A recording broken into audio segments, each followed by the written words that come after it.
From division champs to missed playoffs, did the Canucks miss their moment? The Vancouver Canucks entered the 2025 NHL offseason with a cloud of uncertainty hanging over them. After a triumphant 2023-24 campaign that saw them top the Pacific Division, expectations were sky high. Fans and analysts alike anticipated another strong showing, but instead of building on that momentum, the Canucks stumbled, ending the season with a 38-30-14 record and failing to secure a playoff spot. But here's where it gets controversial. Despite the disappointing finish, the team didn't shake things up as much as many expected. Yes, they retained a few key free agents and brought in one notable forward, but the overall roster remained largely unchanged. And that's raising eyebrows. With a team clearly in need of a bounce back, sticking with a similar lineup leaves fans wondering, is this enough to return to playoff contention? The center conundrum, a lingering weakness. While Vancouver's defense and goaltending appear solid, the forward group, especially at center, remains a glaring vulnerability. The issue became even more pronounced after the team traded away J.T. Miller to the New York Rangers. The move, reportedly fueled by internal tensions between Miller and Elias Pettersson, stripped the Canucks of one of their most productive players. Miller had racked up 37 goals and 103 points in the 2023-24 season and maintained an impressive scoring pace throughout his tenure in Vancouver.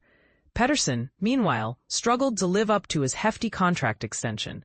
He managed just 15 goals and 45 points in 64 games, a steep drop from his previous form. Brock Boeser also saw a decline in production, compounding the team's offensive woes. And this is the part most people miss. Beyond Pettersson and Boeser, the Canucks lack elite talent up front. Jake DeBrusk, Connor Garland, and Philip Chytil offer some offensive depth, but none are expected to carry the load as top-tier scorers. The loss of Pius Suter in free agency, who contributed 25 goals and 46 points last season, only deepened the void. Chytil, while promising when healthy, doesn't yet solve the team's second-line center dilemma. Boeser stays, Kane arrives, but is it enough? One bright spot, the Canucks successfully locked down Brock Boeser with a 7-year, $7.25 million per year extension. Boeser has been a consistent offensive presence, and while his 2024-25 numbers dipped to 25 goals and 50 points, he previously hit 40 goals and 73 points just a season earlier. The potential is still there. The team also added veteran winger Evander Kane from the Edmonton Oilers in exchange for a fourth-round pick. Kane, now 34, missed the regular season due to injury but returned for the playoffs, posting 6 goals and 6 points in 21 games. The prior season, he tallied 24 goals and 44 points. With 1 year left on his $5.1 million contract, Kane could offer middle six scoring, but he's unlikely to be a transformative piece. Even with Boeser and Kane in the mix, Vancouver ranked just 23rd in goals scored last season. That's a troubling stat for a team hoping to rebound. The missed opportunity, a top 6 upgrade that never came. If there's one move Vancouver arguably should have made, it's upgrading their top 6 forward group, particularly at center. The team is banking on bounce-back seasons from Pettersson and Boeser, but without elite support around them, that's a risky bet. Unfortunately, the free agent market didn't offer many viable solutions. Big names like Mitch Marner and Nikolai Ehlers were expected to leave Canada, and top centers such as John Tavares, Matt Duchene, and Brock Nelson re-signed with their respective teams.